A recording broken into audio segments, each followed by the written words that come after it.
Good morning everyone, सभी का स्वागत, सभी को प्रणाम दोस्तों। आज शुरू करने जा रहे हैं हम चैप्टर नंबर 3 मटेरियलिटी के लिए एसे 320 जो कि चैप्टर 3 का पार्ट है। Materiality in planning and performing the audit SA 320 एक इम्पॉर्टेंट कंसेप्ट, इजी कंसेप्ट जिसमें चांसेस हैं कि एक एमसीक्यू या एक क्वेश्चन आराम से थ्योरी का बन सकता है। लाइए इसको शुरू करते हैं। मटेरियलिटी जिसका एसे 320 में ऑब्जेक्टिव है, तो it establishes the standards. Objective क्या है? It establishes the standard about concept of materiality and it's relationship with audit risk. दूसरा आता है सर इसका मीनिंग। हम मीनिंग में क्या लिख सकते हैं? Material item are relatively those important items the knowledge of which would influence the economic decisions of the users. तो मटेरियल आइटम्स किसको बोलेंगे हम? मटेरियल आइटम्स वो इंपॉर्टेंट आइटम्स है या रिलेटिवली इंपॉर्टेंट आइटम्स हैं जिनका नॉलेज किसी भी यूज़र के इकोनॉमिक डिसीजन को चेंज कर सकता है, इन्फ्लुएंस कर सकता है, जो वो किस बेसिस पे लेगा? On the basis of financial statement.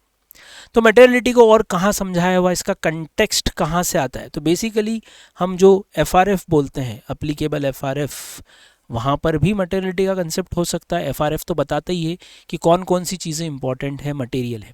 इसके अलावा कई बार कोई आइटम इंडिविजुअली या एग्रीगेट में भी हम देखते हैं कि वो मटेरियल हो सकता है। कई बार सरकमस्टेंस हो सकती है, कभी कभी साइज, कभी कभी कोई स्टेचुटरी और लीगल फ्रेमवर्क भी हो सकता है जो ये बताए कि कंसेप्ट मटेरियलिटी का अप्लाई हो रहा है। तो कंटेक्स्ट में हम सबसे पहले बात करें तो ऑलरेडी ये मटेरियलिटी का कंटेक्स्ट जो है, आपको रेफरेंस कहाँ से मिलता है मटेरियलिटी का? तो शुरुआत में तो हमको पीपीएफएस के दौरान जो एफआरएफ अप्लाई होता है वहीं से मटेरियलिटी के कंसेप्ट मिलने लगते हैं। यार जो भी चीज़ एफआरएफ में आती है, like schedule 3, like accounting standard, वो अपने आप ही मटेरियलिटी को रेफर कर देते हैं। इसके अलावा मिस स्टेटमेंट्स जो इंडिविजुअली या एग्रीगेटली किसी का इकोनॉमिक डिसीजन बदल दें, वो मिस स्टेटमेंट भी मटेरियल हो जाते हैं। थर्ड पॉइंट हम लिख सकते हैं कि मटेरियलिटी कब है और कब नहीं, ऑडिटर कैसे डिसाइड करे? तो कई बार in the light of circumstances और as per the size and nature of misstatement भी ये जजमेंट इन्फ्लुएंस होता है। और क्या हो सकता है इसके अलावा? Common financial information needs. कभी कभी मटेरियलिटी हम किसके एंगल से देख रहे हैं? यूजर के एंगल से देख रहे हैं। तो 3-4 अलग अलग हमने कंटेक्स्ट देखे कि मटेरियलिटी एफआरएफ से डिसाइड हो जाती है। कभी कभी मिस स्टेटमेंट्स के इंडिविजुअली या एग्रीगेट, जो इंडिविजुअली या एग्रीगेटली इन्फ्लुएंस कर दे यूजर को, वो मिस स्टेटमेंट हमारे लिए मटेरियल है। तो मिस स्टेटमेंट के एंगल से मटेरियलिटी आ जाती है। सर्कमस्टेंस, साइज एंड नेचर के एंगल से, और जो यूजर की नीड्स है, basically common financial information needs of the user as a group, उसके बेसिस पे भी हम मटेरियलिटी को डिसाइड करते हैं। और एक आंसर अगर बनाना चाहें कि व्हाट आर द फैक्टर्स, तो सिंपल है, on the basis of size materiality decide होती है, क्वांटिटी, क्वालिटेटिव कैरेक्टरिस्टिक्स, सर्कमस्टेंसेस हो सकता है, लॉ या रेगुलेशन हो सकता है, या कई बार मटेरियलिटी फ्यूचरिस्टिक भी हो सकती है। तो दोस्तों ये जो हमारे पॉइंट्स थे, ये चैप्टर 3 की शुरुआत थे कि हम मटेरियलिटी को कंटेक्स्ट कैसे समझें।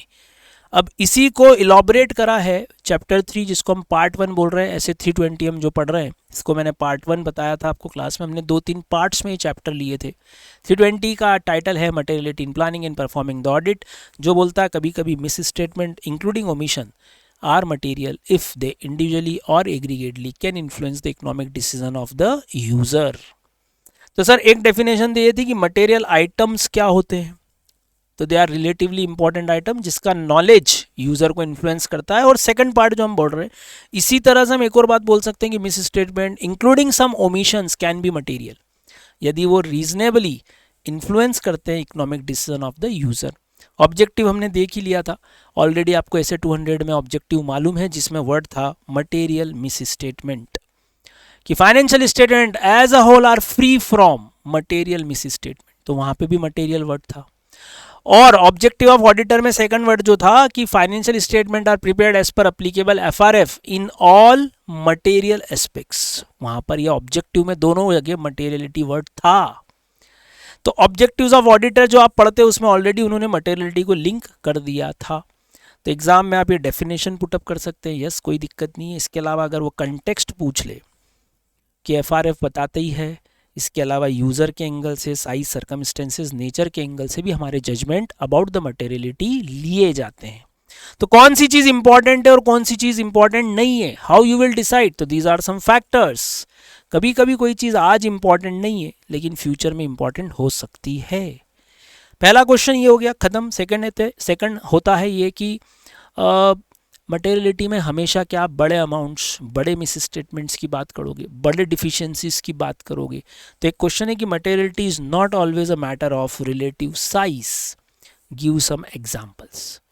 क्या कभी कभी एक बहुत छोटा सा अमाउंट आपके लिए सीरियसली कोई फ्लॉ शो कर सकता है आपके इंटरनल कंट्रोल सिस्टम का? हाँ, उसी को एग्जाम्पल में लेना है कि materiality is not always a matter of relative size. For example, कोई छोटा अमाउंट भी जिससे फ्रॉड हुआ है, lost by fraudulent practices of the employees, can indicate a serious flaw, serious deficiencies entities internal control system, ताकि future में loss ना हो, इस पर इमीडिएट अटेंशन होना चाहिए। कभी एक एग्जाम्पल आप ये भी लिख सकते हो कि लॉ भी, स्टैट्यूटरी रिक्वायरमेंट भी डिस्क्लोजर से रिलेटेड आपके लिए मटेरियल हो सकती है, irrespective of the value. Value भले ही छोटी हो, बट वो स्टैट्यूटरी रिक्वायरमेंट है, लीगल रिक्वायरमेंट, तो आपके लिए इंपॉर्टेंट हो सकती है। दो एग्जाम्पल्स हैं हमारे पास, शेड्यूल 3 के ही हैं दोनों एग्जाम्पल। एक है डिवीजन 1 शेड्यूल 3, कोई भी इनकम या एक्सपेंडिचर का अमाउंट जो एक्सीड कर जाए किसको, या तो 1% ऑफ द रेवेन्यू और 1 lakh whichever is higher, 1% of the revenue from operation और ₹1 lakh whichever is higher, उसको आपको क्या करना है, सेपरेटली डिस्क्लोज करना है। सबसे पहले तो ये ध्यान रखना। दूसरा, कंपनी को डिस्क्लोज करना है नोट्स टू अकाउंट्स, किसके बारे में, शेयर्स के बारे में। हर एक share holder holding more than 5%, हर एक शेयर होल्डर जिसके पास 5% से ज़्यादा के शेयर्स हैं, उसके नंबर ऑफ शेयर्स अलग से आपको स्पेसिफाई करने हैं एज पर शेड्यूल 3 डिवीजन 1। तो इट डज नॉट मीन कि हमेशा मटेरियलिटी कोई लार्जर अमाउंट के लिए ही हो। तो ये क्वेश्चन डायरेक्टली आएगा, आपको आंसर करना है, एग्जाम्पल देके समझाना है। थर्ड, कंसेप्ट ऑफ मटेरियलिटी, जिस पे ऑलरेडी हम कंटेक्स्ट पढ़ चुके हैं, जो मैंने कंटेक्स्ट पढ़ाया था वही है।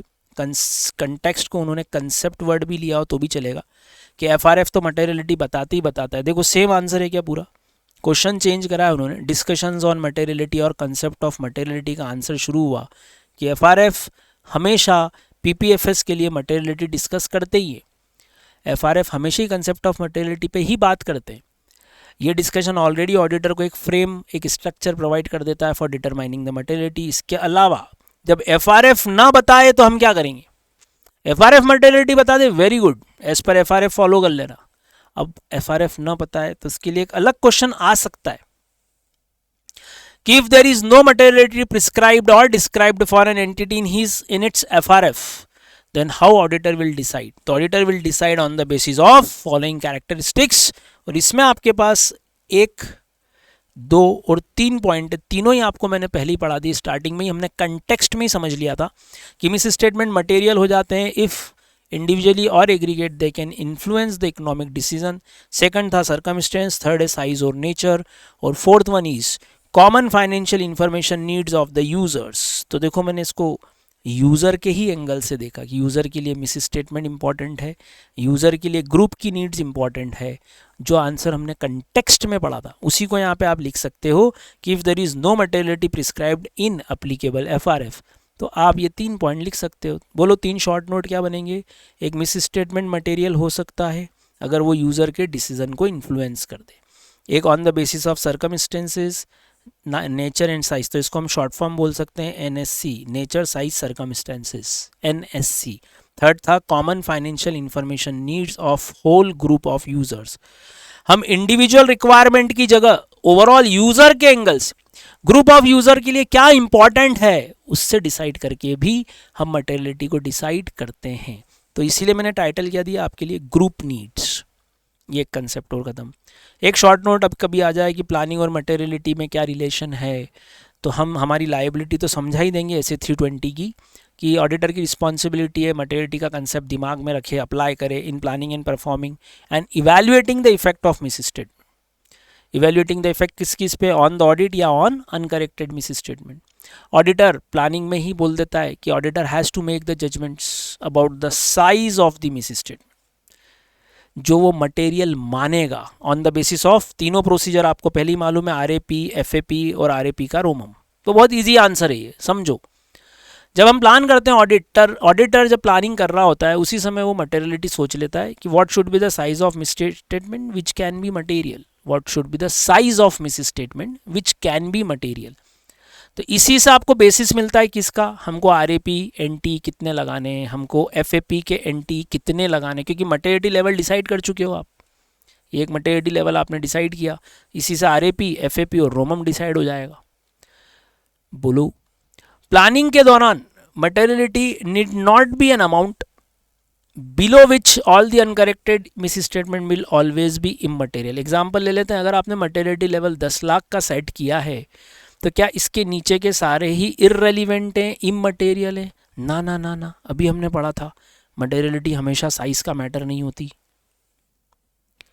तो 10 लाख से नीचे के अमाउंट भी मटेरियल हो सकते हैं, यस। तो इस लाइन को फिर से एक बार पढ़ो, materiality need not be an amount below which uncorrected miss statement will always B immaterial. सारे के सारे इमटेरियल मान लो, ऐसा जरूरी नहीं है। There may be some circumstances जो इन छोटे अमाउंट्स को भी मटेरियल बना सकती है, even if they are below the materiality level. तो कहानी को गोल गोल घुमाया है, एक ही लाइन को दो तरीके से लिखा है। ये था मटेरियलिटी और प्लानिंग का शॉर्ट नोट। 3 बातें लिखना, मटेरियलिटी लेवल हम प्लानिंग में ही डिसाइड कर लेते हैं ताकि हम NT of RAP, NT of FAP और रोमम असेस कर पाए। Next, determination of materiality will always be a professional judgement. Yes, obviously ये क्वेश्चन एग्जाम में भी आया हुआ है, ध्यान से सुनिएगा। डिटर्मिनेशन मटेरियलिटी का कौन करेगा? APJ, auditors, professional judgment. लेकिन जब हम मटेरियलिटी को, जैसे अभी हमने बोला, हम यूज़र के डिसीजन चेंज हो जाएं इस एंगल से सोचते हैं। हमने एक और पॉइंट बोला कि मटेरियलिटी हम common financial information needs of the user के एंगल से ऑडिटर डिसाइड करता है कि कौन सी चीज़ पूरे ओवरऑल ग्रुप ऑफ यूज़र्स के लिए इंपॉर्टेंट होगी। तो क्वेश्चन है, ध्यान से सुनना, क्वेश्चन है, ऑडिटर भी तो कुछ बातें एज्यूम करेगा ना यूज़र के बारे में।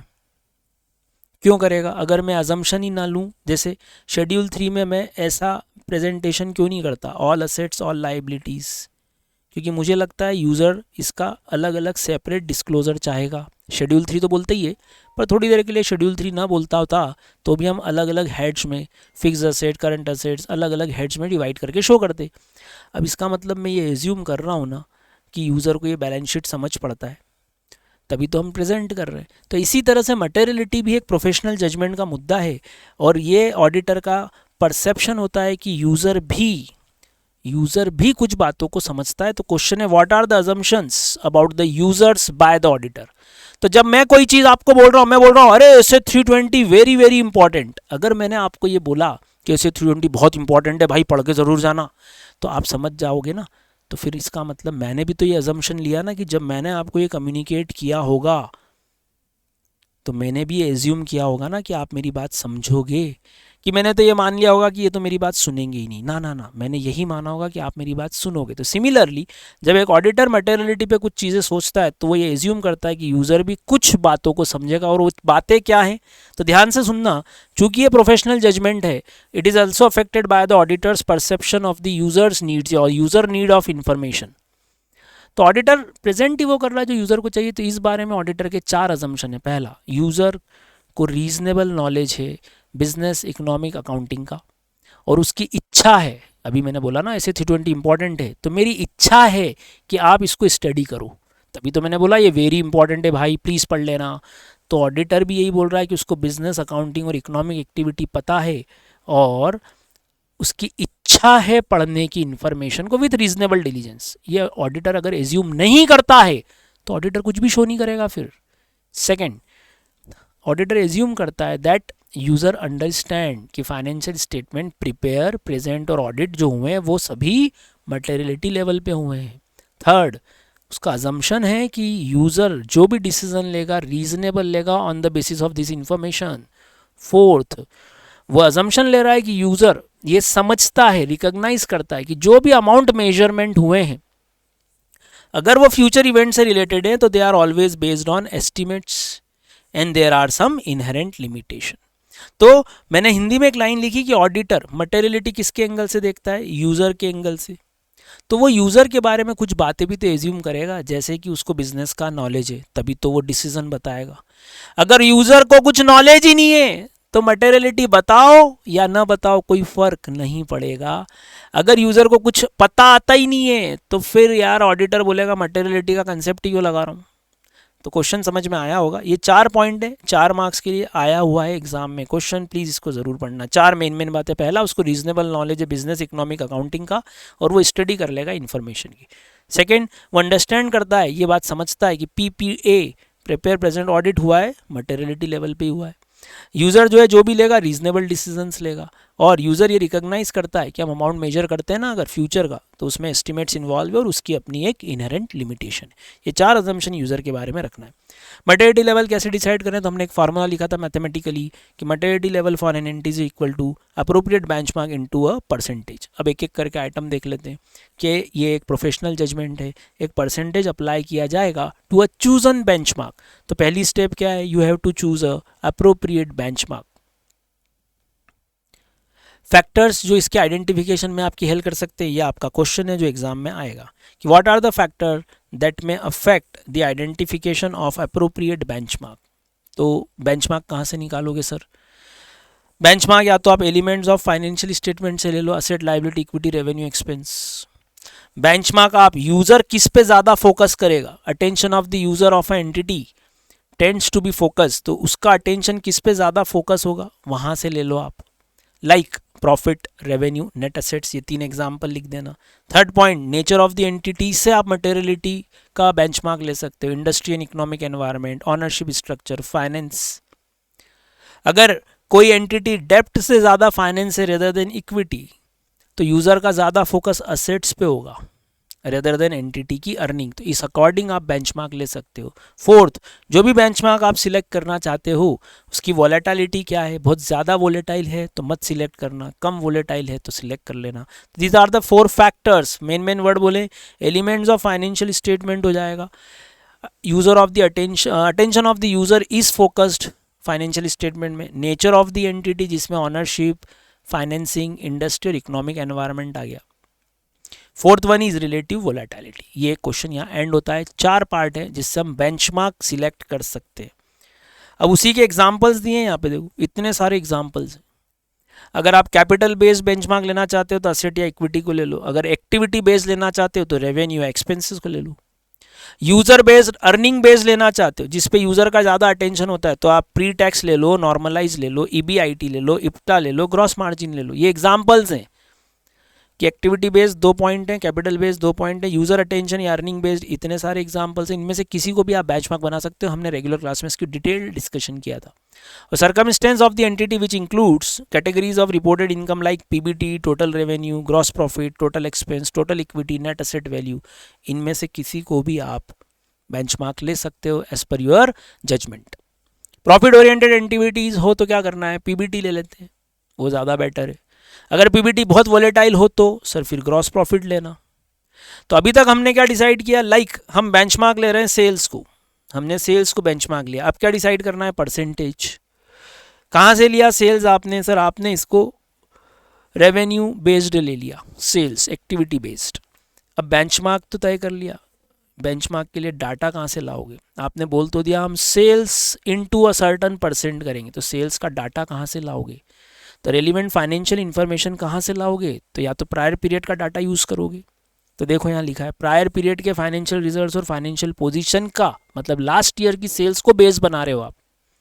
Second, period to date financial results और फाइनेंशियल पोजीशन। थर्ड, फ्यूचर का कुछ बेसिस हो, बजट या फोरकास्ट। फोर्थ, जो भी डाटा आप चूज कर रहे हो, जैसे आपने प्रायर पीरियड का सेल्स का डाटा लिया, लास्ट ईयर की सेल्स थी सपोज 1 करोड़, इसको आपने बेस बनाया, क्या इसमें हमको कोई डाटा एडजस्टमेंट करना है, like significant changes in the circumstance हुआ है कि लास्ट ईयर और इस ईयर में, and is there any relevant change in the industry और इकोनॉमिक एनवायरनमेंट, उसको एडजस्ट कर कर ये 1 करोड़ का डाटा आपको देखना है।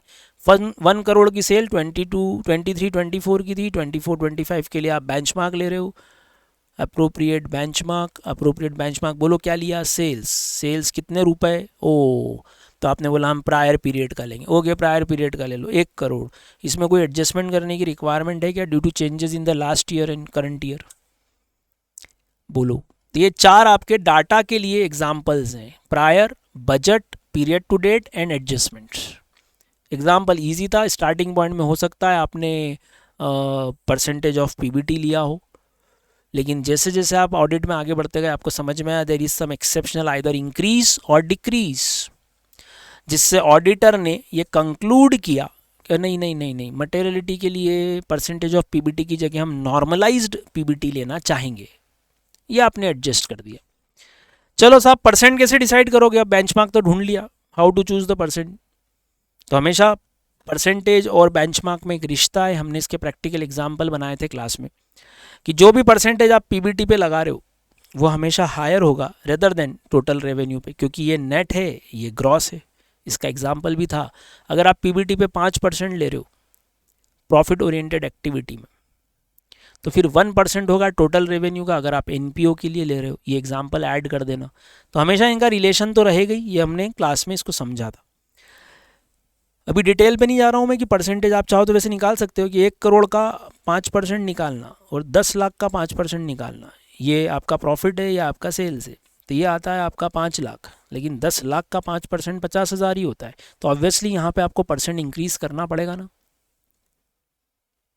Percentage applied should be higher for PBT rather than for revenue. तो रेवेन्यू का 5%, तो पीबीटी का आपको एटलीस्ट भाई 40% लेना चाहिए, ऐसा कुछ इंक्रीज होना चाहिए डाटा। नेक्स्ट क्वेश्चन, ये चूजन बेंचमार्क भी हो गया। Next, how you will decide कि अगर किसी भी क्लास ऑफ ट्रांजेक्शन में मिस स्टेटमेंट है which is lesser than materiality. Materiality level है सर 10 लाख का, अभी आपको फ्रॉड या एरर मिला सपोज 3 लाख का, ये है तो लेसर देन मटेरियलिटी, लेकिन इसके बावजूद it can influence the economic decision of the user. ऐसा कब होगा? उसके कुछ फैक्टर्स बताओ। क्वेश्चन ध्यान से पढ़ें, बड़ा इजी है, मैं इसको इनलार्ज कर रहा हूँ। मिस स्टेटमेंट कैसा है? लेजर अमाउंट का है। किससे लेजर है? मटेरियलिटी से कम है, but could reasonably be expected to influence the economic decision of the user. इसके कुछ एग्जाम्पल के साथ हमको एक्सप्लेन करूँ। तो यहाँ ध्यान से देखना, जो जो मैं अंडरलाइन कर रहा हूँ वो आपको पढ़ना है। फैक्टर्स, ध्यान से देखिएगा, factors for miss statement of lesser than materiality influencing the economic decision include the following. तो factors existence of misstatement for lesser than materiality influencing the economic decision are including the following. तो इसके बीच में क्या लिखा? कुछ नहीं, class of transaction, account balance और disclosure में ही मिस स्टेटमेंट होते हैं, वो आप लिख ही दोगे। तो फैक्टर जो ये इंडिकेट करते हैं कि amount lesser than materiality but it can still influence the economic decision of the user में आपके पास ये 3-4 फैक्टर्स हैं, देख लो। ये आपको मालूम था वैसे, कोई भी लॉ, कोई भी रेगुलेशन, कोई भी एफआरएफ जो यूज़र की एक्सपेक्टेशन है रिगार्डिंग सम मेजरमेंट और डिस्क्लोजर, लाइक रिलेटेड पार्टी में 1 लाख का भी फ्रॉड है, आपका मटेरियलिटी लेवल 10 लाख है, लेकिन रिलेटेड पार्टी के ऊपर एएस लगता है, एएफआरएफ अप्लाई होता है और यूज़र की एक्सपेक्टेशन है कि इसमें कोई फ्रॉड होगा ना तो ज़रूर बताएगा ऑडिटर, भले अमाउंट मटेरियलिटी लेवल से कम है। तो law, regulation, FRF affect users expectation regarding the measurement और डिस्क्लोजर। मेजरमेंट और डिस्क्लोजर, आरपीआरटी हो सकता है, रेम्यूनरेशन हो सकता है मैनेजमेंट का। सेकंड, जिस इंडस्ट्री में आपकी एंटिटी ऑपरेट कर रही है उसके कुछ की डिस्क्लोजर हमेशा आपको शो करने, भले ही वो मटेरियलिटी लेवल से कम हो। लाइक किसी फार्मा कंपनी या फार्मा इंडस्ट्री में R&D कॉस्ट हमेशा शो किया जाता है। थर्ड, ऐसा कोई मैटर जिस पे अटेंशन फोकस्ड होगा यूजर का, एंटिटी के बिजनेस का ऐसा कोई एस्पेक्ट, ऐसा कोई मैटर, तो एंटिटीज बिजनेस का कोई एस्पेक्ट जिस पे किसी का फोकस होगा, it should be separately disclosed. Like इस बार आपकी एंटिटी ने, जो आपका क्लाइंट है, उसने कोई नया बिजनेस एक्वायर किया है तो उस पर यूजर जरूर कुछ बातें समझना चाहेगा, भले अमाउंट इमटेरियल हो। तो ये 3 पार्ट थे कि इस इकोनॉमिक डिसीजन अभी भी इन्फ्लुएंस हो रहा है ना, भले अमाउंट लेसर देन मटेरियलिटी है। तो एक क्वेश्चन इसी तरह का ये ऊपर भी पढ़ा था हमने, ध्यान से समझना, दोनों बातों में थोड़ा सा गैप है। एक क्वेश्चन ये था, materiality is not always a matter of size, give some example, और वहां पर वो फैक्टर करके आएगा। दोनों में बात सेम है कि मटेरियलिटी से नीचे होने के बावजूद हम शो कर रहे हैं, लेकिन दोनों क्वेश्चंस डिफरेंट हैं। यहाँ पर ये सीरियस फ्लॉ प्लस शेड्यूल 3 के एग्जांपल्स हैं, जबकि वहाँ 3 अलग अलग क्राइटेरियाज पे वो आंसर बनाए गए। चलो सर, ये एक और पार्ट खत्म हमारा। नेक्स्ट, क्या ये ज़रूरी है materiality level during the audit, जैसे जैसे ऑडिट प्रोग्रेस करेगा आपको मटेरियलिटी लेवल रिवाइज करना है? तो एक छोटी सी बात है, आपने चैप्टर 2 में प्लान और स्ट्रेटेजी को रिवाइज किया था ड्यूरिंग द ऑडिट, करा था। जब प्लान और स्ट्रेटेजी बदल रहे हैं, फिर हमने रोमम को भी रिवाइज करना देखा, फिर हमने प्रोसीजर्स के भी एनटी को रिवाइज करना देखा। तो भाई मटेरियलिटी से क्या दुश्मनी है तुम्हारी? जब ड्यूरिंग द ऑडिट इतनी चीज़ें बदल रही हैं तो क्या मटेरियलिटी लेवल पूरे ऑडिट में एक जैसा होगा? अरे आपकी रोमम ही रिवाइज हो गई यार, तो ऑब्वियसली मटेरियलिटी लेवल भी रिवाइज होगा। तो materiality as a whole and for the assertion level में sometime needed to be revised due to, पहला आपको मालूम था चेंज इन सर्कमस्टेंसेस, सेकंड कोई नई इंफॉर्मेशन आ गई है ऑडिटर के पास, एंड थर्ड ऑडिटर की खुद की understanding about the entity, it's environment, its operation after performing change हुई है। तो ऑब्वियसली कुछ तो चेंज हुआ है, एक चेंज सर्कमस्टेंसेस का, एक चेंज ऑडिटर की अंडरस्टैंडिंग को लेके, एक उसकी नई इंफॉर्मेशन को लेके। So you have to revise the materiality level. Yes, अगर ऑडिटर को लगता है, ही कंक्लूड्स दैट कि एक lower materiality as a whole and at the assertion level than initially determined is appropriate, अगर ऑडिटर को लग रहा है कि जो ओरिजिनली इनिशियली आपने मटेरियलिटी लेवल सेट किया था सपोज 10 लाख का, अब आप लोअर मटेरियलिटी की तरफ जा रहे हो, तो ऑडिटर को दो बातें देखना है कि क्या हमको परफॉर्मेंस मटेरियलिटी भी रिवाइज करनी है, और दूसरा क्या हमको हमारे एफएपी के एनटीई भी रिवाइज करने हैं। तो NTE of FAP should be revised and performance materiality should also be revised. ये ऑडिटर को दो बातें चेक करनी है। तो ये आंसर तो था कब, जब मटेरियलिटी को रिवाइज करने की बात आएगी। इंपॉर्टेंट क्वेश्चन ये वाला इंपॉर्टेंट है, फैक्टर्स वाला। इसके अलावा ये 4 एलिमेंट वाला फैक्टर्स विच में गिव द अप्रोप्रिएट बेंचमार्क, ये इंपॉर्टेंट है आपके लिए। एक यूज़र का अजम्पशन जो यूज़र के बारे में वो ले रहा है वो इंपॉर्टेंट हो सकता है। इसके अलावा हमारे ये कंसेप्ट की कभी कभी मटेरियलिटी का जो कंटेक्स्ट है, जो कंसेप्ट है, वो एफआरएफ ने नहीं दिया, तो ऑडिटर कैसे डिसाइड करता है? तो on the basis of miss statement, on the basis of NSC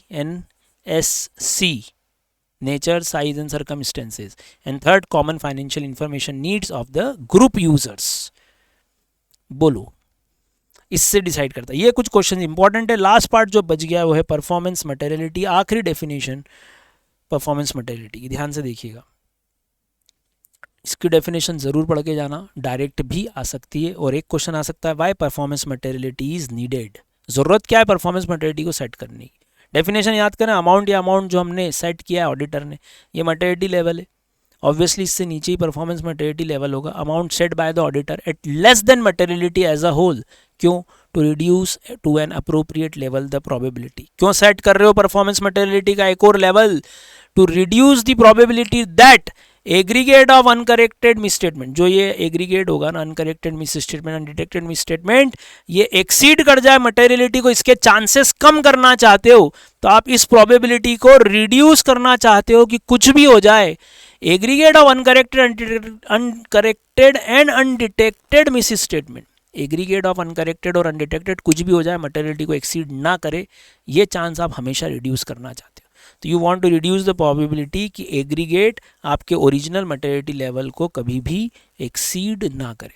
हमने इसका डायग्रामेटिकली भी प्रेजेंटेशन देखा था कि ये 10 लाख है, हो सकता है आपने 4 लाख ही कराओ सैंपल बेसिस पे। जो पार्ट चेक नहीं करते वो अनकरेक्टेड, अनआइडेंटिफाइड, अनडिटेक्टेड होती है, जिसको हिंदी में अपन ने अनदेखा अनजाना सा बोला था, याद आ रहा है क्या? अनदेखा अनजाना सा, पगला सा, दीवाना सा। तो अनकरेक्टेड, अनडिटेक्टेड, उसी के लिए बोला था कि इनको ऐड करके कुछ भी हो जाए, आपका मटेरियलिटी लेवल क्रॉस ना हो, इसके नीचे से ही वापस रिड्यूस होके खत्म हो जाए, मटेरियलिटी लेवल क्रॉस नहीं होना चाहिए। परफॉर्मेंस मटेरियलिटी कौन सेट करता है? ऑडिटर सेट करता है दो तरीके से, as a whole and for each class of transaction, for each account balance and for each disclosure. ये CAD मतलब class of transaction, account balance और डिस्क्लोजर। कुछ लोग ABCD भी बोलते हैं, कुछ लोग इसको DAC भी बोलते हैं। जरूरत क्यों है इस लेवल को सेट करने की? क्योंकि हमको रिस्क को हमेशा रिड्यूस करके रखना है। तो प्रैक्टिकली ऑडिटर के लिए डिफिकल्ट होता है to design test to identify individual misstatement. मैं एक एक मिस स्टेटमेंट, एक एक फ्रॉड और एरर को मैं नहीं ढूंढ पाऊंगा।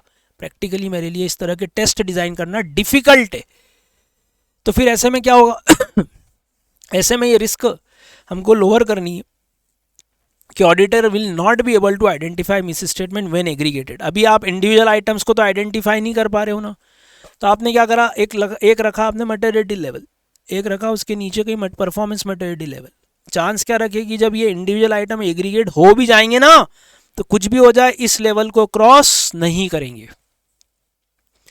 तो it lowers the risk that auditor will not be able to identify misstatement which are material when aggregated. जब वो एग्रीगेट हो जाएंगे ना, तो भी हम इस रिस्क को कम कर रहे हैं कि ऑडिटर से कुछ छूट जाए, ऑडिटर कुछ आइडेंटिफाई ना कर पाए. आप अनकरेक्टेड अनडिटेक्टेड भी जोड़ दोगे ना, तो भी ये वाला लेवल क्रॉस नहीं होगा, मटेरियलिटी लेवल क्रॉस नहीं हो.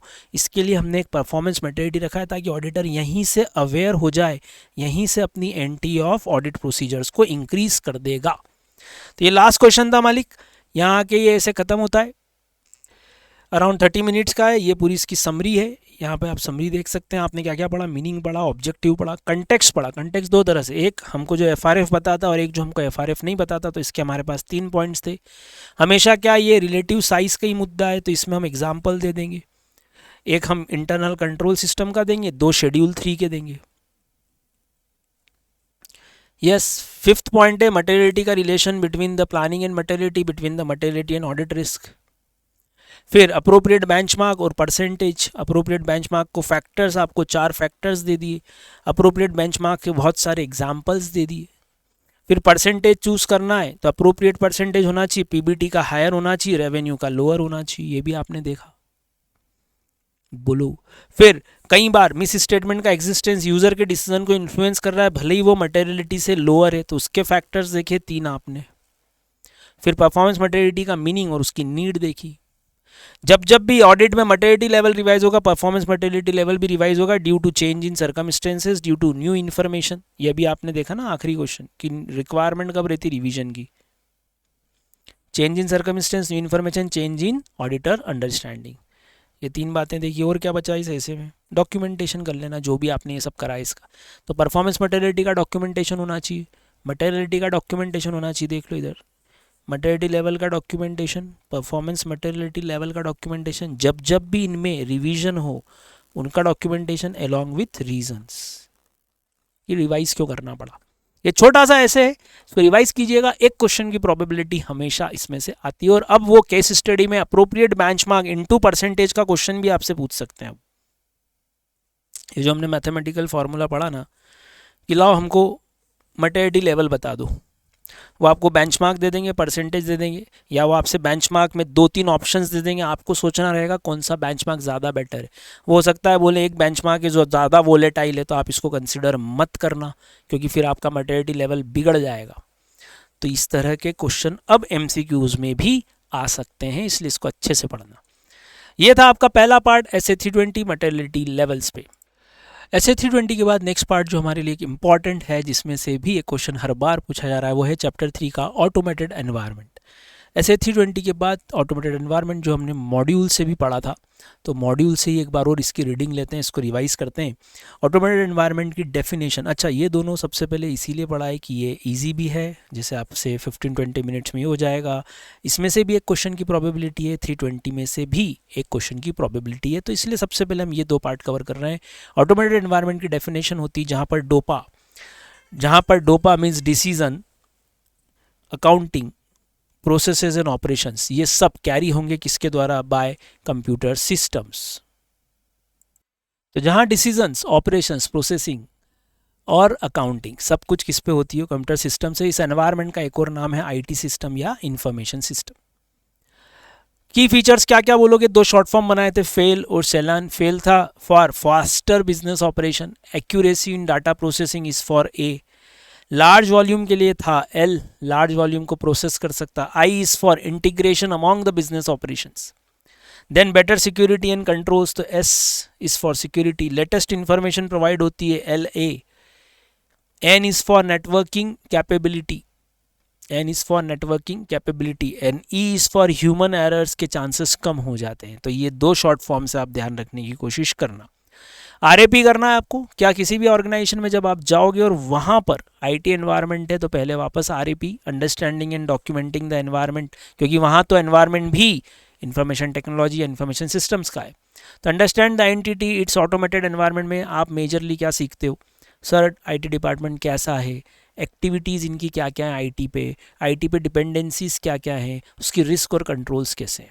और ये कुछ एग्जांपल्स आपको आंसर में ऐड करना है कि हम बेसिक अंडरस्टैंडिंग जो लेंगे, अगर आप ये ऊपर का ना लिख पाओ तो ये 2 लाइन और ये सारे एग्जांपल्स लिखना, कि बेसिक अंडरस्टैंडिंग हम कंपनी के ऑटोमेटेड एनवायरनमेंट में क्या क्या लेते हैं। सबसे पहला इंफॉर्मेशन सिस्टम जो यूज़ हुआ, एक शॉर्ट फॉर्म बनाया था PALU, Palu. This is for purpose, architecture, system use कौन सा हो रहा है, and locations of the IT system, local है कि ग्लोबल है, पर्पस फाइनेंशियल है या नॉन फाइनेंशियल है, आर्किटेक्चर कैसा है, client server based, web based, cloud based या डेस्कटॉप बेस्ड। एक और बनाया था Vicco, versions, V is for versions, I is for interface within the system, again I is for in-house है कि पैकेज्ड सॉफ्टवेयर इनका, आउटसोर्स एक्टिविटी कुछ है क्या, and K is for your की पर्सन, CIO कौन है इनका, CISO कौन है, एडमिनिस्ट्रेटर कौन है। This is all about automated environment जो आपको अंडरस्टैंडिंग लेनी है। फिर क्या समझेंगे हम इसकी रिस्क। IT यूज़ करोगे तो रिस्क होगी। सबसे पहले हमने बोला था डाटा की, डाटा से रिलेटेड पॉइंट बनाओ। इससे रिलेटेड क्या था sir, inaccurate processing of data या प्रोसेसिंग सम इनएक्यूरेट डेटा, और बोथ, दोनों हो सकता है, ये दोनों का दोनों भी यहाँ पर आ सकता है, दोनों भी हो सकते हैं। तो ये दो risk, inaccurate processing of data, processing inaccurate data, दो पॉइंट तो ये हो गए हमारे। फिर कई बार अनऑथोराइज्ड एक्सेस हो जाता है डेटा को, तो ये एक अनऑथोराइज्ड एक्सेस का पॉइंट हमने डेटा से बनाया था। डायरेक्ट डेटा चेंजेस हो सकते हैं, ये थर्ड पॉइंट था, बोलो। फिर एक पॉइंट और इजी वाला था, लॉस ऑफ डेटा। ये चार पॉइंट यहाँ इस वर्ड से हमने बनाने की कोशिश की थी, लॉस, डायरेक्ट चेंजेस, इनएक्यूरेट के दो पॉइंट, अनऑथोराइज्ड एक्सेस। चेंजेस कहाँ कहाँ हो सकते हैं, हम बोल सकते हैं सर आपने नेसेसरी चेंजेस नहीं किए उस सिस्टम या प्रोग्राम में, ये एक रिस्क होती है। या जो चेंजेस हुए वो अनऑथोराइज्ड हुए, SOD नहीं किया आपने, सेग्रीगेशन ऑफ ड्यूटी इसकी कमी है, लैकिंग है, या एक्सेसिव एक्सेस और प्रिविलेज्ड एक्सेस जिसको सुपर यूजर बोलते हैं। तो ये आपके दो पॉइंट चेंजेस के हो जाएंगे, एक SOD का और एक प्रिविलेज्ड एक्सेस का। ये डायरेक्ट क्वेश्चन है कि what are the risk in IT systems और risk arising from IT system, as you have taken understanding under SA 315 of the environment, IT environment. तो आपको ऑटोमेटिकली क्या समझ में आ गई है, रिस्क भी समझ में आ गई है, इसका इम्पैक्ट कहाँ कहाँ जाएगा। IT रिलेटेड रिस्क जब ये सब हम पढ़ते हैं तो पहला इम्पैक्ट आता है सर मेरे कंट्रोल सिस्टम पे, इंटरनल कंट्रोल्स पे इम्पैक्ट आएगा कि शायद मैं as an auditor non rely करूं ऑटोमेटेड कंट्रोल्स पे। अगर रिस्क है तो मुझे डर रहेगा, तो I will non rely on some automated controls, some system calculations और accounting procedure which are inbuilt into application, जो एप्लीकेशंस में ही है, उस ऐप में ही है, उस कंट्रोल पे थोड़ा सा नॉन रिलायंस हो सकता है, इससे ऑडिटर का वर्क बढ़ेगा। सेकंड इंपैक्ट आएगा सब्सटेंटिव चेकिंग पे, सब्सटेंटिव प्रोसीजर्स पे। जब आप ऊपर के रिस्क को कम नहीं करते, सारी जो इनहेरेंट रिस्क है IT की वो कम नहीं होती अगर, तो it will again lead to non reliance of data which are obtained from these systems. अब आप चेकिंग करोगे तो आपको लगेगा यार डेटा रिलायबल है कि नहीं है। इससे वापस क्या होगा, आपको डिटेल चेकिंग करना पड़ेगी, you have to increase your substantive checking. Third impact आ रहा है उसकी रिपोर्टिंग पे कि due to regulatory requirement on IFCR, internal financial controls, Companies Act Section 143(3), it may lead to some modification in your report. तो तीन impact हैं, on internal controls, on substantive checking and on reporting. कितने तरह के internal controls होने चाहिए या systems based होना चाहिए कंट्रोल्स को, तो जनरल IT, एप्लीकेशन IT, एक एक करके इनको देखते हैं। कंट्रोल्स को हमेशा हमने एक सिंपल वर्ड से समझा दो, जो थी पॉलिसीज एंड प्रोसीजर्स और रूल्स, सेट ऑफ रूल्स जो आप बनाते हो सिस्टम के तौर पर। तो कंट्रोल्स तीन तरह से हो जाएंगे, जनरल, एप्लीकेशन IT, एक एक करके इनकी डेफिनेशंस को सबसे पहले आपको समझना है। General IT controls are those policies and procedure which is the outer boundary. हमेशा हम बोलते हैं हमेशा ज़रूरी है, चाहे आप लैपटॉप पे रखो चाहे सिस्टम्स पे रखो अपने कंपनी में, आपके घर का लैपटॉप हो कि computer systems in the companies, सबके लिए जनरल IT कंट्रोल है, which will help in effective functioning of your application controls. Unless and until general IT control नहीं हुए, एप्लीकेशन कंट्रोल की इफेक्टिवनेस भी रिड्यूस होगी। तो डेफिनेशन एक बार और, general IT controls are those policies procedure which relates to many application and which will support the effective functioning of application controls. इससे दो फायदे, it will maintain the integrity of the information या data या security of the data। चार तरह के होते हैं ये, data centre and banking, network operation, program change, access security and application system acquisition, development, maintenance. Again DCNO, data centre, network operation, program change, access security, application system का acquisition, उसका development और उसका मेंटेनेंस। IT कंट्रोल्स जो generally implement होते हैं ये इन्हीं specific risk के लिए भी होते हैं। इन्हीं जनरल आईटी कंट्रोल्स का एक नाम और कभी एग्जाम में वो पूछ लें तो डर मत जाना, परवेजिव और इनडायरेक्ट, परवेजिव और इनडायरेक्ट। इन 4 पे शॉर्ट नोट बाद में देखेंगे, पहले हम एप्लीकेशन कंट्रोल्स की डेफिनेशन देखते हैं। What do you mean by application controls? इसमें दोनों चीज़ें शामिल है, ऑटोमेटेड भी और मैनुअल भी, और ये किसी भी बिजनेस प्रोसेस लेवल या सिस्टम पे रन होगा तो एप्लीकेशन कंट्रोल में दोनों शामिल हैं, automated and manual, which will operate at a business process level. ये सारे इंक्लूड होते हैं आपके ऑलरेडी आईटी एप्लीकेशंस में। ऑटोमेटेड है, अगर हमने बोला ना ऑटोमेटेड भी मैनुअल भी है, अगर ऑटोमेटेड है तो ऑलरेडी सिस्टम में शामिल है, लाइक ईआरपीस। इससे आपको 3 चीज़ों का फायदा मिलता है, Siya, completeness, integrity and accuracy of the data from दो सिस्टम्स।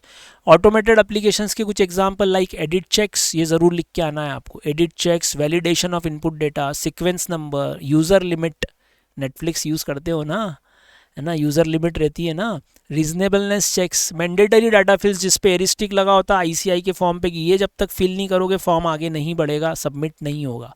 मैंडेटरी आपको समझ में आ गया होगा, नेटफ्लिक्स आपको समझ में आ गया होगा, सीक्वेंस नंबर एक्सील का रहता है, validation of input data and edit checks. तो ये 4-5 बातें हम चेक कर सकते हैं। ये एग्जाम्पल ज़रूर लिखना, एक बार चाहो तो इसको एग्जाम्पल्स को कॉपी पे नोट ज़रूर करना। Third definition, IT dependent controls. तो these are basically the manual controls, जो है तो मैनुअल लेकिन कुछ डाटा, कुछ इंफॉर्मेशन या कुछ रिपोर्ट किससे निकालते हैं, कंप्यूटर सिस्टम से। है तो मैनुअल लेकिन बेसिक इन्फॉर्मेशन कहाँ से आएगी, बेसिक डाटा या रिपोर्ट कहाँ से प्रोड्यूस होती है, from IT systems and applications. तो माना कि कंट्रोल तो मैनुअल है, माना कि कंट्रोल तो मैनुअल है, लेकिन design and effectiveness in controls की डिपेंड करेगी पूरी तरह से किस पे, इनके सोर्स डाटा, मतलब जो कहाँ से निकल रहा है, आईटी सिस्टम से निकल रहा है। अब इस केस में क्या हो रहा है, मेरा कंट्रोल तो मैनुअल है लेकिन डिपेंडेंसी मेरी आईटी पे है, तो effectiveness and reliability of these applications, effectiveness and reliability of automated application controls and IT dependent controls both require general IT control। तो यहाँ आके ये तीनों नदियाँ मिला दी इन्होंने, है ना, गंगा जमुना सरस्वती। पहले बोल रहे थे बेसिक ही चाहिए जनरल आईटी, फिर बोल रहे हैं जनरल एप्लीकेशन को सपोर्ट करेगा, फिर बोल रहे हैं आईटी डिपेंडेंट कंट्रोल के लिए दोनों पे ही चीज़ें चाहिए, जनरल दोनों पे ही वर्क करेगा, एप्लीकेशन पे भी और आईटी पे भी। तो आंसर की स्टेप, मैनुअल कंट्रोल होते हैं जो डाटा इन्फॉर्मेशन रिपोर्ट आईटी पे यूज़ करते हैं, मैनुअली परफॉर्म कर रहे हो लेकिन डिपेंडेंसी किस पे, on the reliability of source data. As it is dependent on IT, तो आपको क्या देखना है, the effectiveness of both this things will depend upon general IT control. ये बहुत स्ट्रांग होना चाहिए, और इन दोनों का रिश्ता भी यहाँ बताया, they are inter related. General IT control और एप्लीकेशन कंट्रोल का रिलेशनशिप 2 मार्क्स के लिए, तो they are both inter related. कैसा रिश्ता है इनका, general IT controls are always needed to support the functioning of application controls obviously। Basic control system जो मोबाइल में भी आप रहे हो, लाइक पासवर्ड की एक्सेस सिक्योरिटी होना चाहिए सर, चाहे जो व्यक्ति एक्सेस ना कर रहे, जनरल आईटी कंट्रोल का पार्ट है ये। और both are needed for your complete and accurate information processing, दोनों आपको हमेशा चाहिए। अब बच गए हमारे 4 अलग से short notes for these 4 points of general IT controls. ध्यान से सुनना, जब भी एग्ज़ाम में इन पे कोई क्वेश्चन आता है तो क्वेश्चन डायरेक्ट नहीं आता, वो आपको इन चारों के ऑब्जेक्टिव्स पे क्वेश्चन पूछेंगे। वो क्वेश्चन में ऑब्जेक्टिव दे देंगे और आपसे बोलेंगे कमेंट करो। तो this is your question, this is your question. अब क्वेश्चन को आप रिलेट कैसे करोगे कि कौन सा पॉइंट पूछना, तो ध्यान से सुनना। हमने डाटा सेंटर को एक फैक्ट्री माना, डाटा सेंटर को हमने एक फैक्ट्री माना जहाँ प्रोडक्शन हो रहा है ना। तो यहाँ वर्ड क्या आएगा, ऑब्जेक्टिव क्या है कि प्रॉपर प्रोसेसिंग हो जाए, टू इंश्योर दैट जो ये प्रोडक्शन सिस्टम है ये प्रोसेस करे आपकी इन्फॉर्मेशंस को, so that you can meet your financial reporting objective. तो इसको कैसे रिलेट करोगे, सेंटर वर्ड है मतलब फैक्ट्री, और फैक्ट्री में क्वेश्चन में कौन सा वर्ड मिल जाएगा आपको, production system. Program change, change का मतलब होता है मॉडिफाई, तो आपको वर्किंग मिल जाएगी किस वर्ड पे, मॉडिफाइड सिस्टम। प्रोग्राम में अगर चेंज है तो क्या वो हमारे अभी भी रिपोर्टिंग ऑब्जेक्टिव्स को मीट आउट कर पा रहा है, तो चेंज का मतलब भी मॉडिफाइड है, तो इस वर्ड को पकड़ना कि ये मॉडिफाइड वाला क्वेश्चन है। एक्सेस सिक्योरिटी में तो एक्सेस आ ही रहा है इसलिए कोई दिक्कत ही नहीं है। और आखिरी वर्ड है एप्लीकेशन का एक्विजिशन, तो यहाँ पे वापस आपको डेवलपमेंट वर्ड मिल रहा है कॉमन। इससे आप क्वेश्चन को रिलेट करेंगे, या आप तो समझ जाओगे क्वेश्चन देख के कि क्वेश्चन तो ऑटोमेटेड एनवायरनमेंट का ही है। ये भी शायद आपको समझ पड़ जाए कि जनरल आईटी मतलब जनरल आईटी में कौन सा। अब इनके आंसर्स इजी हैं, इसमें एग्जाम्पल्स ही एग्जाम्पल्स हैं। देखो लाइक सबसे पहला डाटा सेंटर और नेटवर्क ऑपरेशन पे कंट्रोल्स रखना है, तो उसके एग्जाम्पल्स क्या क्या हैं इन्होंने दिया है कि इस तरह के कंट्रोल्स या पॉलिसीज प्रोसीजर में क्या इंक्लूड होता है। Like overall management of the computer operation activity, preparing scheduling and execution of the batch jobs, factory है ना तो batch jobs. Third monitoring storage and retention of the backups. तो इसी के साथ BCP business continuity plan, DRP disaster recovery plan भी आपके पास होना चाहिए। It should also be taken care of in such types of control. तो 5 एग्जाम्पल्स आपको ये देना है। और बढ़ाना हो तो it will also help in operating system database and networking. तो इसको आप थोड़ा सा एग्जाम्पल को प्लीज़ थोड़ा सा लिख कर देखना। इस चैप्टर पे आराम से आप टाइम देना। इजी आंसर से एक क्वेश्चन की प्रोबेबिलिटी हमेशा है। अब प्रोग्राम चेंज हो रहा है, इससे रिलेटेड पॉलिसीज प्रोसीजर क्या होने चाहिए, तो हमेशा चेंज का एक मैनेजमेंट प्रोसेस होता है, फिर उसकी रिकॉर्डिंग मैनेजिंग और ट्रैकिंग होती है, फिर रिक्वेस्ट जो ट्रैक हुई है उसके बाद उसको चेंज को किया जाता है और उसकी टेस्टिंग होती है। तो जब भी बदलाव लाना है प्रोसेस है, recording managing and tracking the change, making the change and testing the change. Security, access security, कोई भी प्रोग्राम और डाटा ऑथेंटिकेट है, अथोराइज्ड है, अनऑथोराइज्ड मैनर में कोई आपके सिस्टम पे वर्क तो नहीं कर रहा, प्रोग्राम्स या डाटा में चेंजेस न कर दे, तो एक्सेस रोकना है सबसे पहले। तो 3 वर्ड है, access for authenticity and authorisation. इसमें क्या क्या रखोगे, तो सिक्योरिटी रखनी है आपको, वर्ड ही एक्सेस सिक्योरिटी है, तभी तो हम हर जगह पासवर्ड डाल देते हैं या OTPs आते हैं आजकल। तो एक्टिविटी में सबसे पहले आएगा सिक्योरिटी किसकी, तो 3 ईजी वर्ड बोल देते हैं पहले। सिक्योरिटी किसकी, एप्लीकेशन की, डाटा की, OS मतलब ऑपरेटिंग सिस्टम की, नेटवर्क की, और physical security of the systems. ये 5 तो इजी है, रिपीट करो, application, data, OS, network security and physical security. पहला पॉइंट क्या था, सिक्योरिटी की पॉलिसीज और प्रोसीजर किसने बनाए हैं, तो हमारा आंसर है it should be bye security management. तो ये 2 पॉइंट जो है रिलेट करना आखिरी में कि आपको इसी के पॉलिसीज प्रोसीजर बनाना है, बनाने वाला व्यक्ति कौन होगा, तो सिक्योरिटी मैनेजमेंट ऐसा लिख देना। तो एक्सेस सिक्योरिटी के ये 5-6 एग्जाम्पल्स थे, आपको हमेशा इसका ध्यान रखना है। 4th वन, कैसे कोई एप्लीकेशन सिस्टम एक्वायर होगा, डेवलप होगा और मेंटेन होगा। तो इसके लिए मैंने आपको एक होम या घर का एग्जाम्पल दिया था कि आप इमेजिन करो जब घर बनता है तो कैसा होता है। शुरुआत में हम डेवलपमेंट एक्टिविटीज़ करते हैं, प्रोजेक्ट फिर शुरू होता है, फिर उसका एनालिसिस होती है, डिज़ाइनिंग होती है, डिज़ाइनिंग के बाद उसका कंस्ट्रक्शन शुरू होता है घर का, फिर बीच बीच में हम टेस्टिंग करते रहते हैं और क्वालिटी एश्योरेंस भी करते रहते हैं। तो सिस्टम जो भी डेवलप करवा रहे हो आप और जो भी इंप्लीमेंट करवा रहे हो वह आपके रिपोर्टिंग ऑब्जेक्टिव को मीट आउट करे, ये टारगेट है। इसके ये एग्जाम्पल्स ऐड करना मत भूलना। तो ये 2 लाइन के साथ आपको प्लीज़ इस पर थोड़ा सा फोकस करना रहेगा। नीचे के पैराग्राफ्स इजी है, मेन वर्ड के साथ बहुत आराम से आप बना सकते हो, रिलेशनशिप तक कोई दिक्कत नहीं है। अनदर इम्पॉर्टेंट क्वेश्चन, हमेशा हम कोई भी एनवायरनमेंट हो एविडेंस तो आपको इकट्ठा करनी है और उसके लिए आपके पास कुछ टेस्टिंग मैथड्स। हमने 7 टेस्टिंग मैथड पढ़ी थी SF 500 में, याद है ना, इंस्पेक्शन, ऑब्जर्वेशन पढ़ा है ना, एक्सटर्नल कन्फर्मेशन। अब यहाँ पर भी वो यही पूछ रहे हैं आपसे, क्वेश्चन ध्यान से सुनना, एग्जाम में क्या आएगा, what are the testing methods, what are the testing methods to be used in automated environment. तो पहले तो मैथड के नाम पढ़ लो कि कौन कौन सी मैथड यूज होती है। 3 मैथड बोलो, इंक्वायरी, 4 मैथड बोलना है अपने को, inquiry, observation, inspection and reperformance. 4 नाम वापस बोलो, IOIR, 4 methods, inspection, observation, inspection and reperformance. Different testing methods to be used in automated environment.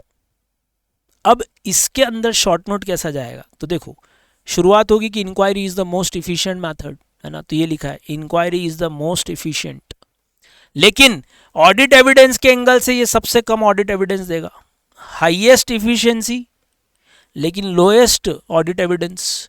इसीलिए हम क्या बोलते हैं, इंक्वायरी को कुछ दूसरे मेथड्स के साथ भी लगाओ, इन कॉम्बिनेशन, हमेशा यही पढ़ा है ना, inquiry alone is not sufficient, दूसरे ऑडिट टेस्टिंग के साथ लगाओ, इंक्वायरी अकेले सफिशिएंट नहीं है। ये बात तो ऐसे 500 में भी आपने पढ़ा था ना, यही हमने लैंग्वेज थी। अब ये एक पॉइंट खत्म हुआ, इस पर ब्रैकेट लगा लेना। सेकंड पॉइंट बात करो अब रीपरफॉर्मेंस की। रीपरफॉर्मेंस एक मोस्ट इफेक्टिव मेथड, ये इफिशिएंट थी, ये इफेक्टिव है, बेस्ट एविडेंस प्रोवाइड करेगी बॉस, क्योंकि आप खुद कर करके देख रहे हो, रीपरफॉर्म कर रहे हो कंट्रोल्स को, तो इफेक्टिव है, बेस्ट एविडेंस देगी। लेकिन सर बहुत टाइम खाएगी, टाइम कंज्यूमिंग, बोलो ना, टाइम कंज्यूमिंग बहुत है, इफेक्टिवनेस बहुत ज्यादा है, लेकिन इफिशिएंसी लोएस्ट है, तो इज लीस्ट इफिशिएंट। तो प्लीज इस पे कोई एमसीक्यू आ जाए इस पैराग्राफ पे तो भी आपसे बनना चाहिए ऑटोमेटेड एनवायरनमेंट में। तो अब सर सॉल्यूशन क्या है? ये बहुत इफिशिएंट है, ये बहुत इफेक्टिव है, ये बहुत इफिशिएंट है, ये बहुत इफेक्टिव है, इसमें इफिशिएंसी सबसे ज़्यादा है, इसमें इफिशिएंसी सबसे कम है, किसमें? रीपरफॉर्मेंस में। अब रीपरफॉर्मेंस में इफेक्टिवनेस सबसे ज़्यादा है, इंस्पेक्शन में सबसे कम है। देखो डायग्राम देखो, डायग्राम देखो, ये इसमें इफिशिएंसी सबसे हाईएस्ट है, इसकी इफिशिएंसी सबसे कम है, लेकिन इसमें इफेक्टिवनेस सबसे ज़्यादा है और इसमें इफेक्टिवनेस कम है।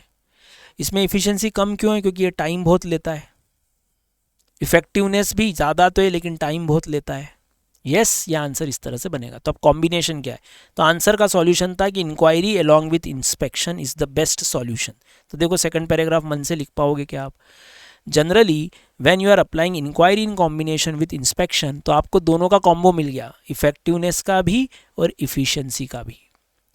अब आपको एनटी कौन से लगाने? It will be your professional judgement. तो which audit test to use, when to use, what combination to use, तो एनटी तो बता रहे हैं।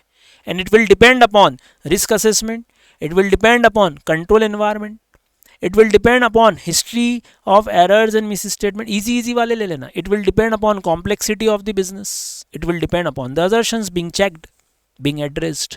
इस पर डिपेंड करेगा कि इनमें से कौन सा मेथड है। तो which audit test to use, when and in what combination, इन्होंने तो सजेशन सारे दे दिए, अब आगे आपका खुद का जजमेंट है। तो थोड़े फैक्टर बोलो, risk assessment, control environment, history of errors, complexity of business, assertion checked, ऐसे कुछ 3-4 बातें लिखना। यस, तो ये परफेक्ट एक 4 मार्क्स का क्वेश्चन है, इंपॉर्टेंट लिखा, ये आया हुआ एग्जाम में। यस मालिक, कुछ एग्जाम्पल्स और आपसे पूछ रहे हैं कि while testing in an automated environment कौन से कॉमन मेथड एक ऑडिटर फॉलो करता है? तो सबसे पहले तो वो अंडरस्टैंडिंग लेता है कि automated environment, how transaction is processed in an automated environment by doing a walk through from one end to end transaction, initial stage से लेके एंड तक वो ट्रांजेक्शन कैसे रोटेट होके फाइनल डेस्टिनेशन तक पहुंचता है, वॉक थ्रू बोलते हैं इसको। उसके लिए आप इन तीनों मेथड्स को यूज कर लो, inquiry, observation, inspection, for understanding. Observe करना है how a user process the transaction under different situations और सिनारियोज, और इंस्पेक्ट करना है आपको कॉन्फ़िगरेशन, किसी भी एप्लीकेशन का कॉन्फ़िगरेशन क्या है उसको इंस्पेक्ट करो। तो तीनों एग्जांपल्स दिए उन्होंने, ये एग्जांपल्स हैं कि आप कौन सा मेथड कॉमनली यूज कर सकते हो किस जगह। तो आरएपी में तीनों यूज किए। ऑब्जर्वेशन करोगे किसका? How a user processes the transaction. Configuration का क्या करना है? इंस्पेक्शन। वॉक थ्रू के लिए क्या करना है? तीनों ही लगा लेना। जब भी जनरल आईटी कंट्रोल एग्जिस्ट नहीं करता है या एग्जिस्ट है लेकिन इनइफेक्टिव है, तो बताओ क्या होगा? जनरल आईटी कंट्रोल बेसिक है सर, अगर वो ही नहीं है तो it will definitely impact your IT risk. बोलो। और आपको अब ऐसे में प्लान यूर अल्टरनेटिव प्रोसीजर्स, आपको प्लान करना पड़ जाएंगे अपने ऑडिट, अल्टरनेटिव ऑडिट प्रोसीजर, पाप जिसको हम बोलते हैं। तो 315 और 330 दोनों को उन्होंने यूज कर लिया इस सेंटेंस में। तो यहां पर एक आंसर एंड हुआ था, ये कुछ एग्जाम्पल्स की तरह क्वेश्चन आएगा, क्वेश्चन ध्यान से पढ़ना। What are the common methods, give some examples. ये था डायरेक्ट क्वेश्चन, टेस्टिंग मेथड कौन सी होती है और कौन सी मोस्ट इफेक्टिव और मोस्ट इफिशियंट है, ये समझाओ। तो ये आंसर और नीचे वाले आंसर में थोड़ा सा डिफरेंस है। आखिरी कुछ छोटी मोटी बातें लाइक कैरेक्टरिस्टिक्स बताओ दोनों सिस्टम्स की। मैनुअल होता है तो क्या होता है, ऑटोमेटेड होता है तो क्या होता है। मैनुअल एलिमेंट्स अगर इंटरनल कंट्रोल के और ऑटोमेटेड है इंटरनल कंट्रोल के, तो उसका रिस्क असेसमेंट पे क्या इफेक्ट होता है। तो बहुत इजी बातें, ध्यान से सुनना, इजी आंसर से। पहले शुरुआत की 2 लाइन अगर आप लिख पाओ तो, कि यूज ऑफ मैनुअल और automated elements and internal control also affects the manner in which transactions are initiated, recorded, processed and reported. IRPR, initiated, recorded, processed and reported, IRPR। Manual में पूरी तरह से रिकॉर्डिंग अलग तरीके से होती है, इनिशिएटिंग अलग तरीके से होता है, रिपोर्टिंग अलग तरीके से होती है। ऑटोमेटेड में आप सिर्फ इनिशिएट करते हो, रिपोर्टिंग कई बार अपने आप ही हो जाती है आउटपुट के तौर पर। उसी को यहाँ डिफरेंस समझाना है, कैरेक्टरिस्टिक्स समझा रहे हो आप, डिफरेंस समझा रहे हो दोनों में। तो कंट्रोल्स इन मैनुअल सिस्टम में कौन से सिस्टम्स रखाते हो आप? Like approvals and reviews of the transaction, जिसको हमने RAT बोला था, review and application of transaction लिख सकते हो, review and application of transaction RAT. Reconciliations, reco short में लिखना है इसको, छोटे, ये कैपिटल है मतलब सब अलग अलग फुल फॉर्म्स है। ये एक R कैपिटल और बाकी सब स्मॉल लेटर्स है, मतलब उसी का कंटिन्यूएशन में वर्ड है। Follow up of reconciliations, FR।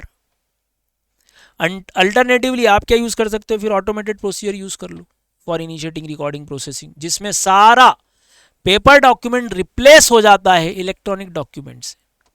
तो मैनुअल सिस्टम में कुछ प्रोसीजर बताओ, लाइक RAT, लाइक रिको, like FR। Second, controls in IT system हमेशा कैसे चलते हैं? Combination of some automated controls and some manual controls. Combination किस किस का हो रहा है? ऑटोमेटेड भी और मैनुअल भी। फर्दर, मैनुअल कंट्रोल इंडिपेंडेंट होते हैं किससे? IT से। एक तरीका सोचते जाओ, अगर आप मैनुअल कंट्रोल सिस्टम चला रहे हो तो एक वो पूरी तरह से इंडिपेंडेंट है, उसमें IT का कोई यूज नहीं है। सेकंड, पूरी तरह से इंडिपेंडेंट नहीं है सर, थोड़ा थोड़ा यूज करते हैं हम IT को। और थर्ड, हम सिर्फ लिमिटेड यूज करते हैं for monitoring the effective functioning of the IT। And fourth, sometimes to handle the exceptions. तो कैरेक्टरिस्टिक्स बताइए उन्होंने, और कुछ नहीं करा है कि मैनुअल में क्या होता है और ऑटोमेटेड में क्या होता है। दोनों में डिफरेंस आता है IRPR में, तो उसके लिए आंसर इन्होंने इलॉबरेट करा कि मैनुअल में RAT, रिको, FR होता है, ऑटोमेटेड में ये सब रिप्लेस हो जाता है, पेपर डॉक्यूमेंट रिप्लेस हो जाता है bye electronic formats. IT systems में कॉम्बिनेशंस हो सकते हैं for automated controls and manual controls. ये IT के बारे में बता दिया। मैनुअल के बारे में बोला कि मैनुअल या तो पूरी तरह से इंडिपेंडेंट होता है, थोड़ा बहुत इंफॉर्मेशन का यूज करता है जो सिस्टम ने क्रिएट किए, लिमिटेड यूज हो सकता है for monitoring the functioning of the IT, और कभी कभी टू हैंडल द एक्सेप्शंस। ये चार वर्ड अलग से आएंगे क्वेश्चन में, वर्ड आएगा कैरेक्टरिस्टिक्स, ये वर्ड जरूर आएगा। दोनों की कैरेक्टरिस्टिक्स रेलिवेंट है for RAP and for FAP। ये कैरेक्टरिस्टिक्स आपको समझना जरूरी है RAP FAP करने के लिए। नेक्स्ट, कौन सा सिस्टम अच्छा है? अब क्वेश्चन ऐसा आएगा, when manual elements in internal control are more suitable. Manual internal controls कब ज़्यादा सूटेबल है? तो जहाँ जजमेंट और डिस्क्रिशन का ज़्यादा यूज़ हो वहाँ मैनुअल ज़्यादा अच्छे रहेंगे। उसके लिए एक शॉर्ट फॉर्म बनाया हमने यहाँ पर। बोलो, सबसे पहला, जहाँ पर ट्रांजेक्शन कैसे हो रहे हैं, लार्ज, अनयूजुअल और नॉन रेकरिंग, तो T is for term word है, तो T इज़ फॉर ट्रांजेक्शन।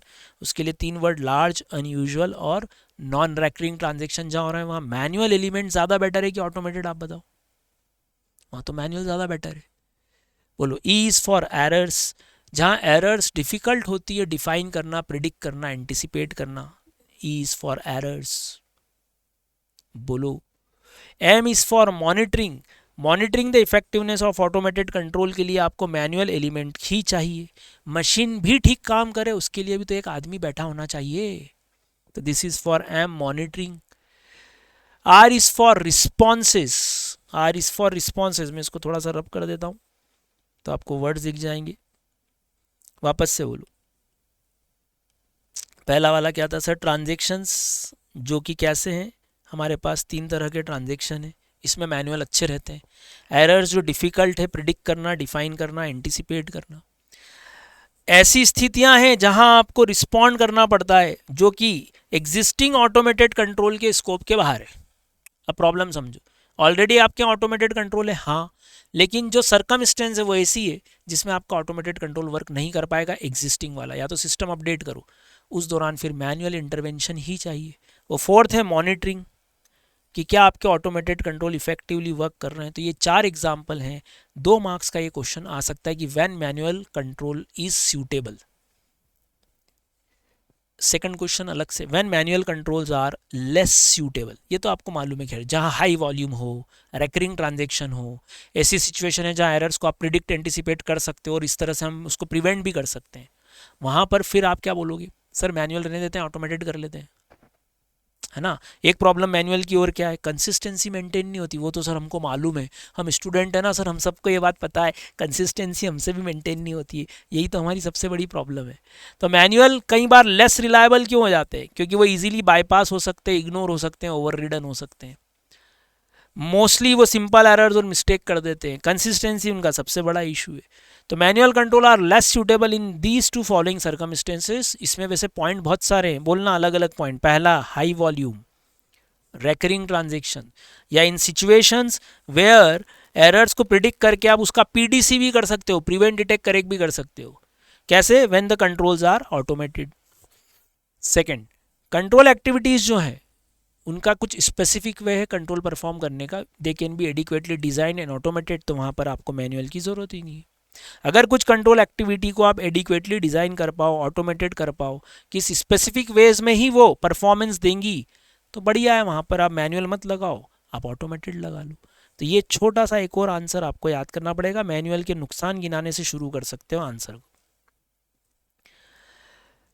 इसके बाद छोटे एक और शॉर्ट नोट, छोटे छोटे से, इसमें डाटा एनालिटिक्स इंपॉर्टेंट है क्योंकि इसमें डेफिनेशन आपको एमसीक्यू पर्पस से भी आ सकती। The combination of some processes, tools and techniques, PTT, that are use to tap the vast amount of electronic data.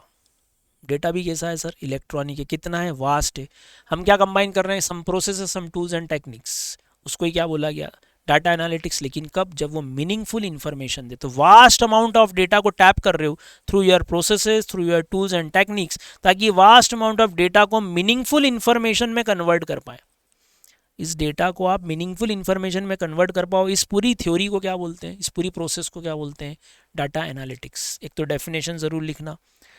फिर the tools and techniques that auditor use in applying these principles of data analytics are also known as, are called as CATs, computer assisted auditing techniques, CAT।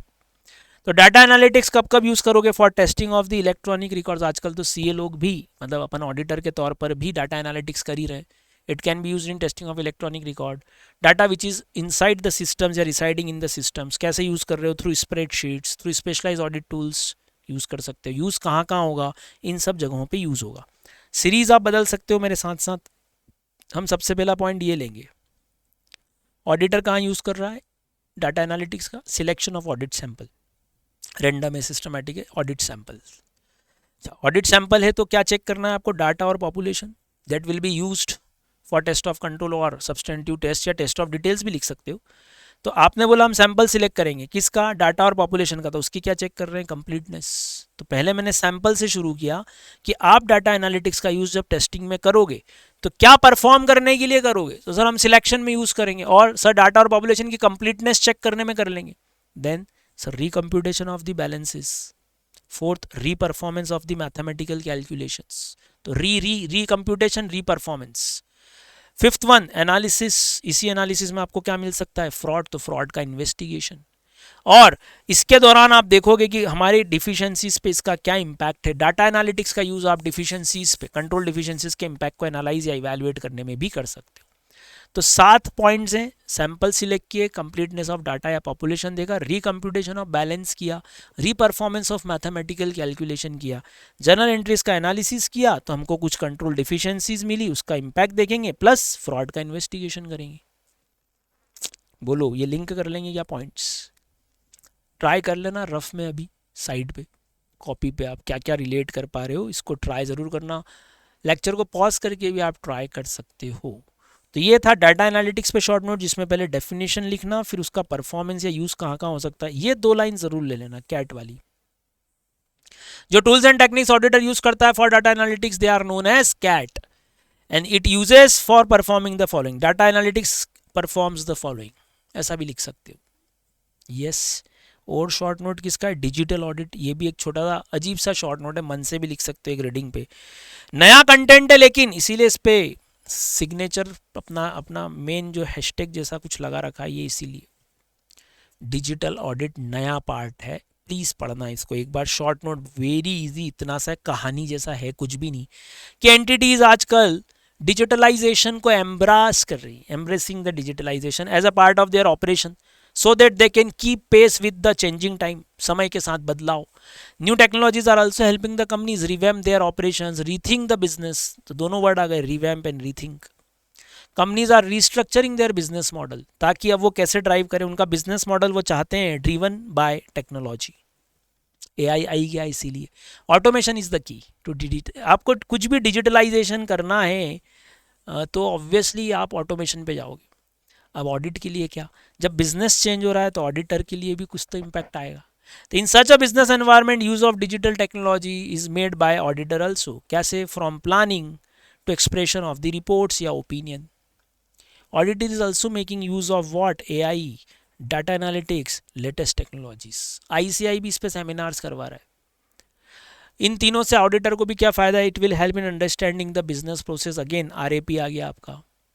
In tool से auditor audit कैसे करेगा? Better way, और more attention दे पाएगा किसी दूसरे area को जिस पे ज़्यादा फोकस देने का है, और इससे हेल्प मिलेगी for identifying risk. Answer easy है, लेकिन नया कंटेंट है, प्लीज़ पढ़ना लिखना यही है. ऐसा नहीं कि सर टेक्नोलॉजी पे तो मैं बहुत सारा लिख सकता हूँ, ऐसा नहीं करना है मालिक. यस, एक बार चेक कर लो. अभी डाटा एनालिटिक्स और डिजिटल ऑडिट हमने दो अलग अलग कंटेंट पढ़े. दो कंटेंट और पढ़ा कि कब मैनुअल कंट्रोल सिस्टम ज़्यादा सूटेबल है और कब ज़्यादा सूटेबल नहीं है. इसका शॉर्ट फॉर्म था टर्म. ट्रांजैक्शन, एरर, रिस्पॉन्स और मॉनिटरिंग, ऐसे हमने याद किया था. बोलो, ये भी इजी है क्योंकि सिलेक्शन होगा किसका, डाटा और पॉपुलेशन की क्या देखना है, कंप्लीटनेस. 2 पॉइंट री से हैं, जर्नल एंट्री का एनालिसिस, फिर इम्पैक्ट ऑफ डिफिशिएंसीज और उसका इन्वेस्टिगेशन. बोलो भाई. यस, डिजिटल ऑडिट तो एक छोटा सा आंसर, मेन वर्ड से आप भी लिख सकते हो. नेक्स्ट जो पॉइंट है वो है सेक्शन 143(3) का. आपने कंपनीज एक्ट में भी ये वर्ड पढ़ा होगा, इंटरनल फाइनेंशियल कंट्रोल्स. यहाँ पर पहले तो डेफिनेशन है और फिर इससे रिलेटेड अलग अलग प्रोविजंस कहाँ पर है और कौन रिस्पॉन्सिबल है इस IFC को अप्लाई करने के लिए. तो एक बार ज़रा ध्यान से देखो, डेफिनेशन आपकी पड़ी हुई है क्या? बोलिए मालिक. इंटरनल फाइनेंशियल कंट्रोल्स क्या है? एक तो डेफिनेशन है, कंट्रोल्स है means there must be some policies and procedure. अभी हम हर बार बोल ही रहे हैं, controls means some set of rules, some policies, some procedure जो कि कंपनीज प्लेस कर रही. किस लिए? पहला है रिलायबिलिटी ऑफ फाइनेंशियल रिपोर्टिंग, रिफिनरे, reliability of financial reporting. Then effectiveness and efficiency of operations, compliance with laws and regulations, SOA safeguarding of asset, PDF prevention and detection of fraud. ये पूरी definition है 2 मार्क्स के लिए, कभी भी पूछी सकती है. Define internal financial controls. तो पॉलिसीज, प्रोसीजर, इन 5 टारगेट्स को लेके आप बना रहे हो फॉर इंश्योरिंग रिफाइनरे, EEO, CLR, SOA, PDF. अब ये रिक्वायरमेंट आई कहाँ से? कंपनीज एक्ट ने अलग अलग सेक्शंस, देख लो ये 5 अलग अलग, ये जो 4-5 अलग अलग जगह बताई है, जैसे सेक्शन 134(5)(e) भाई उनने ग्रेटर फोकस करा है कंपनीज एक्ट ने कि आपको ये सेटअप करना है. तो क्वेश्चन एग्जाम में कैसा आएगा? हो सकता है आपसे ये 2 पॉइंट पूछें, ध्यान से सुनिएगा. ये 2 पॉइंट पूछें, section 134(5)(e) and section 143(3)(i). इसमें डायरेक्टर्स की ड्यूटी है, इसमें ऑडिटर की ड्यूटी है. तो हो सकता है वो बस ये बोलें कि रेलिवेंट लीगल या स्टेचुटरी सेक्शन जो है related to director and auditor में IFC को लेके क्या कहा गया है, क्या रिस्पॉन्सिबिलिटी है. तो ये डायरेक्टर की रिस्पॉन्सिबिलिटी का सेक्शन है सेक्शन 134(5)(e), ये ऑडिटर की रिस्पॉन्सिबिलिटी का सेक्शन है सेक्शन 143(3)(i). 177 सब सेक्शन 4 में ऑडिट कमिटी की ड्यूटी बनाई गई है, ड्यूटी ऑफ ऑडिट कमिटी.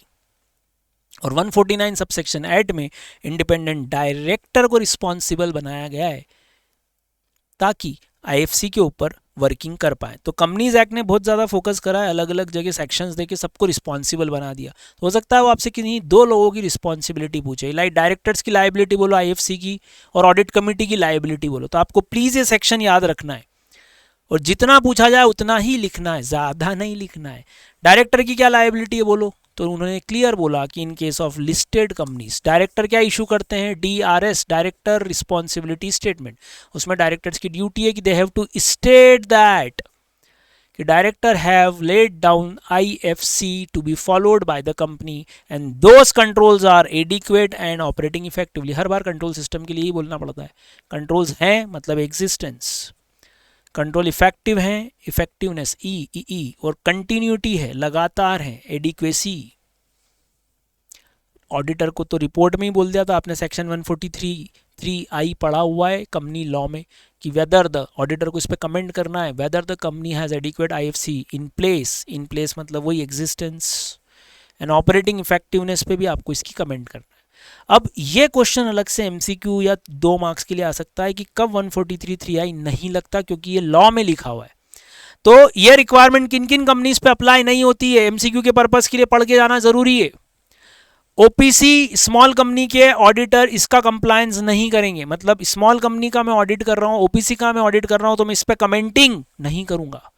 और एक ऐसी कंपनी जिसका टर्नओवर लेस देन 50 करोड़ है, एंड लिखा है बीच में, and which has aggregate borrowings, turnover 50 crore से कम और aggregate borrowing from banks, financial institutions, ये जो भी है 25 करोड़ से कम है at any point of time. Body corporate भी, financial institutions, banks and body corporate 25 crore से नीचे है, इन लोगों का ऑडिटर बात नहीं करेगा इस पे। लेकिन ये आपको ज़रूर पढ़ के जाना है। हो सकता है आप में से बहुत सारे लोग first group already pass outs हों, वो ध्यान भी ना हो कि 143(3)(i) कुछ था, इसलिए प्लीज़ पढ़ के जाना। ऑडिट कमेटी आप सभी जानते हैं सेक्शन 177 में कवर होता है, उनको भी बोला गया they shall act in accordance with the terms of the reference given by the board of director in writing, जिसमें एक पॉइंट क्या होगा जो डायरेक्टर्स लिख के दे रहे हैं इन राइटिंग, रेफर कर रहे हैं टर्म्स को, evaluation of internal financial controls and RMS risk management system.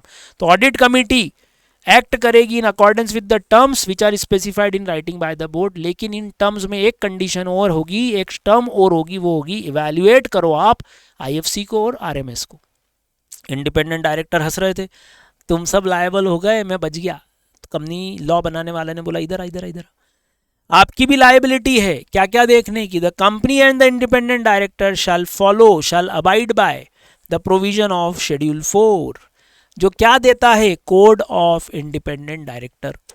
As per this code सारे इंडिपेंडेंट डायरेक्टरों को खुद को सेटिस्फाई करना है about integrity of the information, obviously financial integrity of the information इंफॉर्मेशन, और जो भी है फाइनेंशियल कंट्रोल्स और सिस्टम्स हैं they are defensible, they are robust, ये थोड़ा सा पढ़ के जरूर जाइएगा। ऑटोमेटेड एनवायरनमेंट की जो भी है रिस्क वगैरह ये सब आप यहाँ पर डॉक्यूमेंटेशन कर ही लेंगे। रोमम क्या क्या आइडेंटिफाई किया असर्शन लेवल पे उसको भी डॉक्यूमेंट कर लेना। और जो भी आपकी डॉक्यूमेंटेशन के पॉइंट में एक आता है आपका discussion with the team and significant decisions, तो इसका शॉर्ट फॉर्म बना है डिसडेक, discussion with the team and decisions reached. फिर की एलिमेंट्स ऑफ व्हाट, जो आपने अंडरस्टैंडिंग ली किस किस की, entity, environment, internal control system, इतना ही बहुत है, चलेगा। एंड RAP परफॉर्म लिख देना पीछे डॉक्यूमेंटेशन में। थर्ड, रोमम आइडेंटिफाई किया, असेस किया ना तुमने फाइनेंशियल स्टेटमेंट और असर्शन लेवल पे। सर ये तो सब पढ़ा हुआ लग रहा है, ऐसे 315 का ही पार्ट है। यस, डॉक्यूमेंटिंग द रिस्क ऐसे 315 का ही पार्ट है, वो मैं कंटिन्यूटी में इसलिए पढ़ा रहा हूँ ताकि ये पीछे का इतना पार्ट आपका पूरा एंड हो जाए। ऑटोमेटेड एनवायरनमेंट के साथ ही हम इसको खत्म कर रहे हैं। तो जो भी आप रोमम करोगे, जो भी आप RAP करोगे सॉरी, उसमें आपको मिल जाएगा आइडेंटिफाई एंड असेस द रोमम। तो ये हो गया आपका discussion with the team, specific decision, identify and assess of the Roman, risk identified, related controls which auditor will understand, auditor has obtain understanding about. तो ये 4 बातें आपको ध्यान रखनी है। डिसडेक, EEIS ICS अंडरस्टैंडिंग लिए आपने, ऐसे 315 का basic content, identify and assess the रोमम, और जो भी रिस्क आपने ढूंढी उसके लिए I, देन कंट्रोल C, और उसकी अंडरस्टैंडिंग UICU। बोलो भाई, IT में और क्या असेस और रिपोर्टिंग कर सकते हैं हम। जब भी कोई ऑडिट कंक्लूड होता है, ये ऑब्वियसली पॉसिबल है कि आपने कुछ फाइंडिंग्स की हो, कुछ एक्सेप्शंस ढूंढे हो इन IT एनवायरनमेंट, IT कंट्रोल्स। क्या करें हम, सर इसको रिपोर्ट कर दें, किसको, मैनेजमेंट को तो करना ही है, TCWG को करना ही है। तो क्या लिखा है, मेन वर्ड बोलो, कंक्लूजन के समय आपको क्या मिला, फाइंडिंग या एक्सेप्शन, किसमें, IT एनवायरनमेंट, IT कंट्रोल में। मन से लिखना है, जिसको आप क्या कर रहे हो, रिपोर्ट कर रहे हो to the stake holder including the management and TCWG like BOD। करते ही है ना हम, डिफिशियंसीज भी बताते ही ना ऐसे 265 में। अभी IT एनवायरनमेंट और इसके कंट्रोल की डिफिशियंसीज बताओ। 4 बातें आप स्पेसिफिकली बताते हो। पहला, वीकनेस क्या है, are there any weaknesses in the control system, तो ये हो गया W, वीकनेस। सेकंड, उसका इंपैक्ट क्या है ओवरऑल ऑडिट पे, दिस इज इंपैक्ट। फिर क्या आपने उसको रिपोर्ट कर दिया, दिस इज रिपोर्टिंग। और इन राइटिंग होना चाहिए सिग्निफिकेंट डिफिशिएंसीज किसको, TCWG को, this is TCWG, very easy answer, direct ही आएगा, how the auditor will assess and report the audit findings, direct question. तो आप हर एक फाइंडिंग को असेस करना, हर एक एक्सेप्शन को असेस करना, इवैल्यूएट करना कि क्या ये डिफिशिएंसी, और अगर डिफिशिएंसी है तो कौन सा ऐसे लग जाएगा, यहाँ से ऐसे 265 में कम्युनिकेट कर देना, नीचे उसी की डेफिनेशन दी है ऐसे 265 की, यहाँ के पूरा ऑटोमेटेड एनवायरनमेंट ये एंड हो जाता है। इंपॉर्टेंट है, इजी भी है, मुझे रिवाइज कराने में लगभग इसको 50 मिनट्स अराउंड लगा। और आगे का पार्ट फीचर्स, रिस्क, ये तो एटलीस्ट ये तो करना ही है, और ये आपको इसलिए करना है कि ये कभी कभी ये पार्ट आ जाता है क्योंकि कंपनी लॉ से रिलेट होता है, ये बेसिकली कंपनी लॉ से रिलेट हो रहा है, इसलिए ज़्यादातर पूछे ही जाता है।